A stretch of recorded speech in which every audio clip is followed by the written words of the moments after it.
Well, I want to welcome Terry Townsend with us, and Terry is a familiar face to the Baptist Convention of Iowa and has someone that we not only have a good partnership and friendship with, but who also supports us. And usually Terry comes up during our annual meeting and presents us with a big check, and that's always the fun part of that meeting where we get the giant, it's probably what, a 4 foot by 2 foot check or something. Yes. And so, but Terry has been a longtime partner, and so we wanted just to talk briefly about some of the things that maybe you're seeing within church risk management and areas that pastors should be diligent in making sure they're on top of, and maybe how COVID is impacted. So to start, maybe tell us a little bit about Brotherhood Mutual and your relationship with churches and how you serve churches.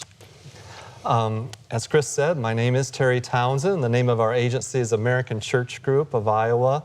We represent Brotherhood Mutual Insurance Company, which is a church specialty insurance company. They specialize in insuring churches and camps and denominational offices and non-for-profit Christian ministries, Christian schools. And it's been my privilege to serve with them for about 20 years. And in our agency, we have 4 full-time agents and 3 support people and a full-time customer service team of 3 people. And we insure a lot of BCI churches. We're very thankful for the relationship we have with you, Chris, and the BCI. And we do specialize in property liability insurance, vehicle insurance, if a church owns a van or a bus, or even if they furnish a vehicle for their pastor, but it's titled in the name of the church. Also workers' compensation and student accident. We can also provide travel insurance if you go on a missions trip outside the country. Blue Cross Blue Shield of Iowa isn't going to want to fund any accidents that you have on a mission field in Africa.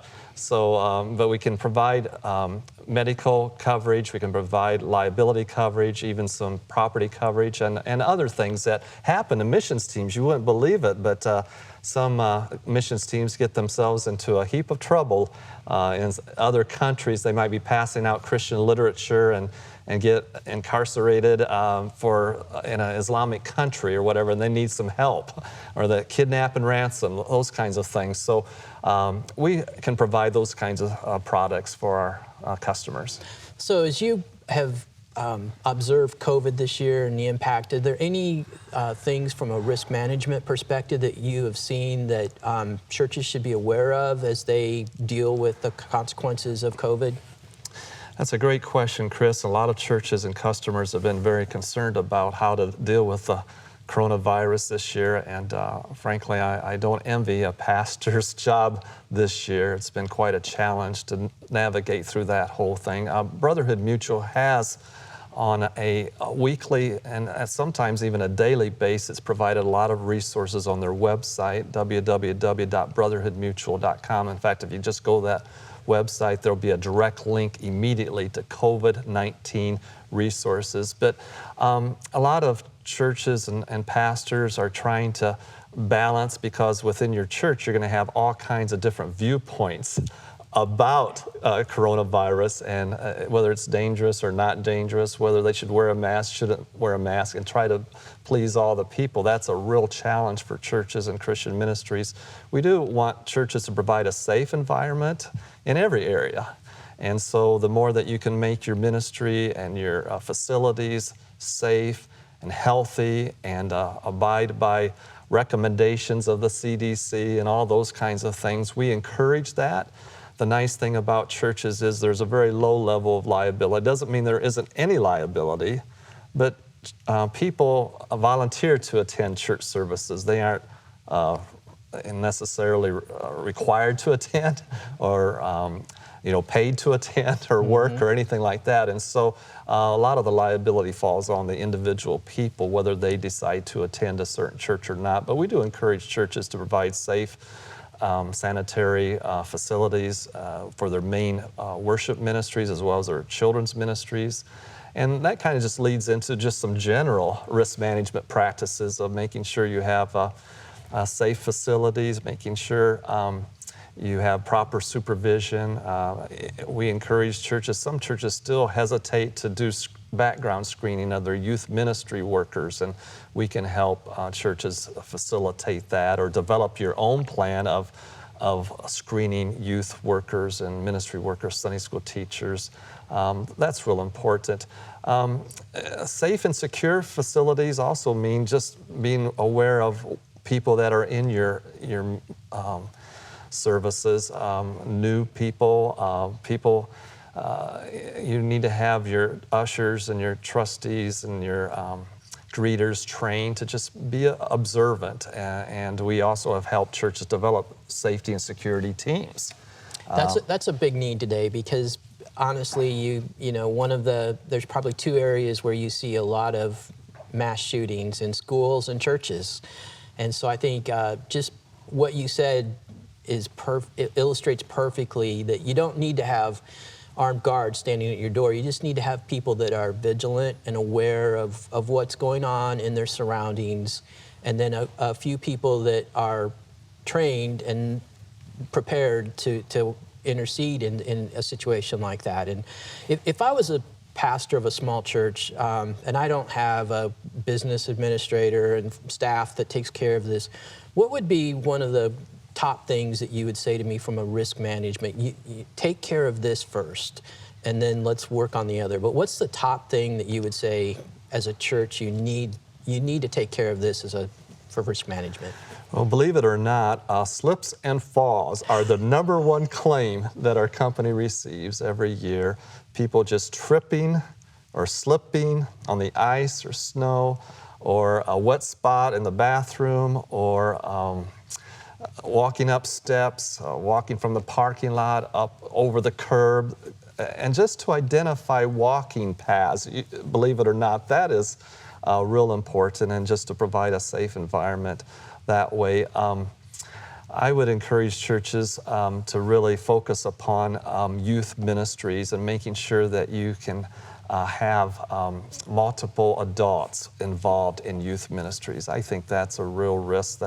And then use of vehicles on behalf of the church too. People that are picking up others, or maybe carpooling to an event, or taking kids to camp. You know, you want to not necessarily heavily screen your drivers, but make sure that you have proper adult supervision and reliable people involved in youth ministries, because families are very concerned about their children. They want to provide a safe environment for their children and for children's activities or youth activities and ministries. What resources do you provide for a church that maybe they don't have any policies in this area, or the policies that they have were written 30 years ago? How can you help a church develop those policies and procedures that provide those protections? Yeah, we have wonderful resources. Brotherhood Mutual has developed a number of resources in almost every area of church life and ministry, from screening youth workers or developing a child protection policy, to developing an employee handbook if you have multiple staff people and you want that reviewed, helping even the handling of your finances, having safe facilities. We talked about slip and falls, and just a checklist of things that you should look for and do, whether it be your ministries or your facilities or your leadership team, youth, outreach, finances, whatever you're involved in, counseling, things to do and things not to do. We have just many resources that could help you. So let us serve you in providing those resources. And those are available through your website, I assume? Yes, and just contact our agency too, Okay. and we'll be happy to help you. Looking on the horizon, the next 2-3 years, what are some areas of risk that you see that may be new to the church that we haven't dealt with to this point? It's great to see the church get outside its walls with this coronavirus and develop a lot of virtual meetings and services and activities. Cyber liability is really, it continues to get more and more intense, more of a liability situation. And so you want to make sure that you protect. Explain what cyber liability would be. How would that impact if I'm streaming my church service and things are going out? How is that a liability to me?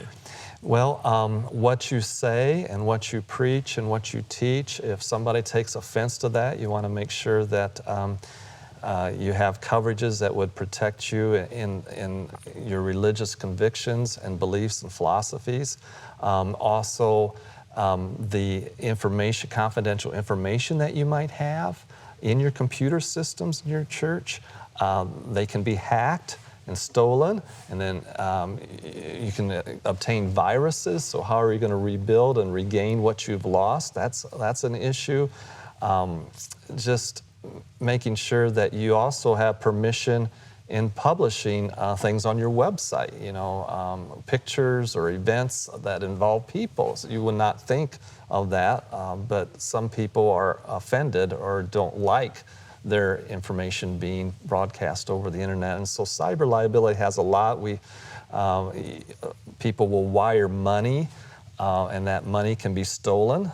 And so there's just lots of things to think about with cyber liability. That's interesting. I wouldn't have picked up on that but you're right, as everything moves online, I think a lot of pastors still have the sense that they're speaking to the small group of people in their congregation without realizing that everything they're saying is going out and probably recorded, and it's there forever, and that can be a liability. Just another thought too, Chris, as it relates to putting things online is there are people with evil intentions that would love to hack into your computer and provide material that would be offensive and wrong. It's something you wouldn't want your young people to see, and so you want to have secure websites and secure ministries online. Yeah, technology is wonderful. It's permitting us to do something like this, which is such a blessing, but it's a whole new horizon too that as churches we need to be aware of, and so I appreciate that. Anything you would say to pastors that it just more from just your heart to theirs, as this has been a tough year for many of them, and I know just in talking to you, you have a pastor's heart. I mean, you really view your work as a ministry, and I appreciate that so much. And anything you would say to our pastors who are watching this now, and this has been a tough year for them? I don't envy you at all, but I appreciate your being faithful to your calling. And you have had a lot of challenges as you serve, and maybe some roadblocks, and you wonder about the church coming back, but just to remain faithful and patient and view this as a season of your ministry. It's not the end. It's just a season, and there are seasons that are up and there are seasons that are down, and so this is a season that you will get through. We would like to see more activity. We'd like to see more opening up and getting back to the way things used to be. But if in the meantime, as they're not, take advantage of some of the opportunities you have to be with your family. Amen. and takes advantage of opportunities just to be with close people in the church, and to refresh yourself personally and spiritually, maybe as much as you have been giving out to others. Maybe this is a time for you to work on some things in your own personal life and ministry during this downtime. Amen. Well, Terry, thank you so much. We really appreciate your partnership, and just always look forward to visiting with you. We have an interesting conversation every time we do, and I appreciate your friendship and your ministry here in Iowa. Well, thank you, Chris, and I really appreciate working with the churches in the BCI. And for those customers, thank you for insuring with us. If you do not insure with us but would like for us to evaluate your insurance, we're always willing and able to do that free of charge, no obligation. Amen. And the best way to contact you? Just call my cell phone, 515-971-9375, or you can get on our American Church Group website. Just go to www.americanchurchgroup.com, look at Iowa, and you'll have all of our contact information there. All right. Thanks so much, Terry. Thank you, Chris.